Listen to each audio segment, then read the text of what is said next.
विजयी उमेदवार योगेश टिळेकर हे आपल्यासोबत जोडले गेले आहेत। योगेश टिळेकरची सगळ्यात आधी तुमचं अभिनंदन, तुम्ही विजयी झालात, विधान परिषदेचे आमदार झालात। पहिली प्रतिक्रिया काय?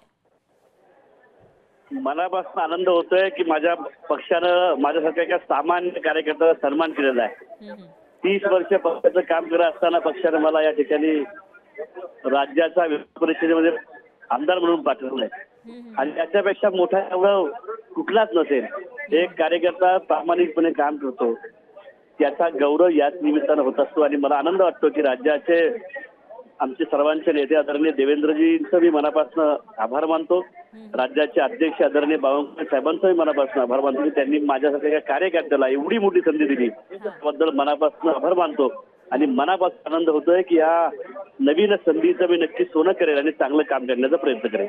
टिळेकरजी, आता एक दुसरा प्रश्न तो म्हणजे भाजपकडे सध्या सगळ्यांचा पाठिंबा मिळून आमदार आहेत 109, पण 118 मतं मिळालेली आहेत भाजपच्या उमेदवारांना। ते कसं काय साध्य केलं, याविषयी काही सांगू शकाल?